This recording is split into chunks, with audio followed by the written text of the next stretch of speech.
Estamos de volta com Viver Ciência, hoje falando sobre performances culturais. Os nossos convidados são os professores da UFG, Robson Correia de Camargo e Roberto Abdala Júnior. Os museus guardam diversos objetos que remetem às performances culturais. E a museóloga Vânia de Oliveira, professora da pós-graduação em performances culturais da Escola de Música e Artes Cênicas da UFG, decidiu estudar a relação entre esses elementos materiais e suas respectivas manifestações populares. Vamos acompanhar a reportagem. O museu é uma instituição que existe em função da memória e abriga parte importante do nosso patrimônio cultural. Dentre os diversos objetos em exposição, estão aqueles próprios das manifestações populares. Eu tenho representações em tecido, de roupas usadas em manifestações populares, tipo folia de reis, tipo rituais de candomblé e umbanda. Eu tenho esculturas, nós temos mais ali adiante a escultura representando as cavalhadas de Pirenópolis, por exemplo. Eu tenho todo tipo de objeto. Eu tenho elementos de metal, por exemplo, elementos de culto, né, de madeira, escultura em todo tipo de material. A professora Vânia é museóloga e doutora em memória social e conhece bem a importância de se preservar as tradições populares. Na docência em performances culturais, eu tendo a me preocupar cada vez mais com isso, né? Como é que essas manifestações populares, que são aqui atrás de nós, por alguns exemplos, como é que elas são representadas no museu? Isso é que instiga a minha curiosidade. Ela estuda esse assunto há 2 anos e afirma que o museu retrata os rituais do povo, mas não integralmente, porque nada é capaz de representar um patrimônio cultural em sua totalidade. E sempre que você olha para ele, ou várias pessoas olhando, as leituras de cada um, o entendimento serão muito subjetivos, muito próprios.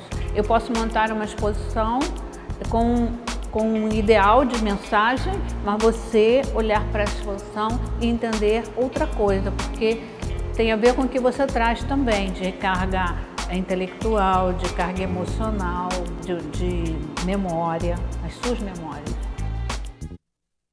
Bom, professor Roberto, como a gente estava discutindo no bloco anterior, quase tudo que o homem faz é uma performance cultural. Até esses protestos de rua são performances culturais? São, com certeza.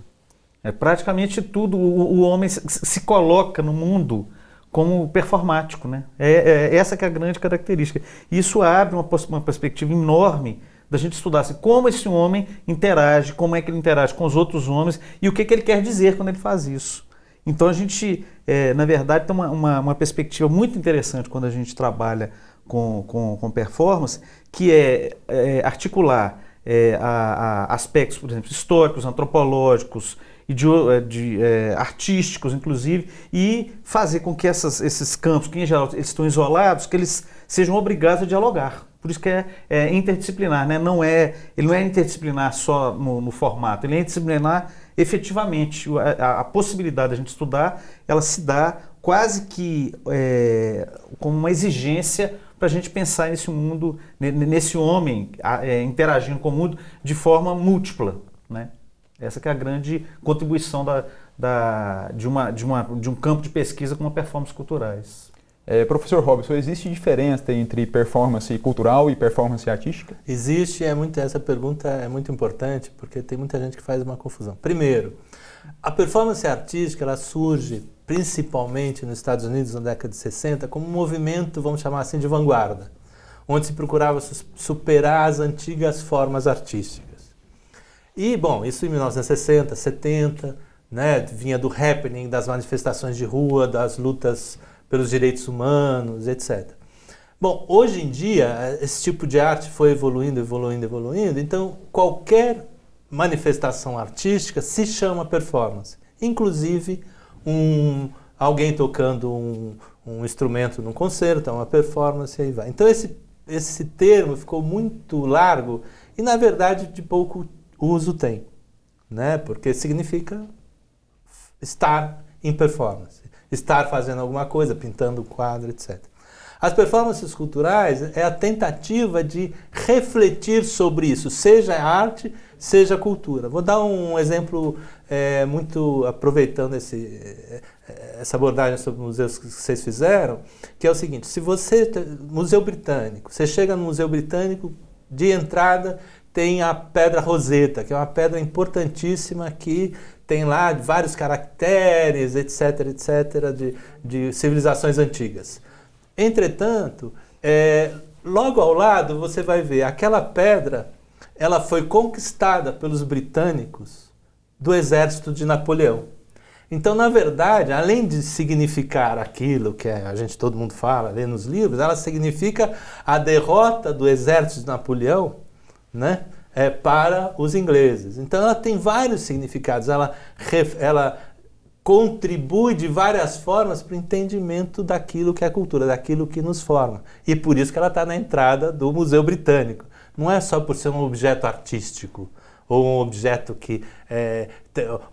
como uma carta, etc. Ela tem vários significados. No museu, o museu ele se estrutura de alguma forma que tenta dar forma e dar valor a algumas coisas e esquecer outras, né? Então, por isso, as performances culturais também procuram revelar os discursos escondidos, as imagens, as memórias, ou trazer à baila novamente essas questões. Bom, Viver Ciência faz agora um breve intervalo. No próximo bloco você vai saber como funciona o programa interdisciplinar em performances culturais da UFG. Até já!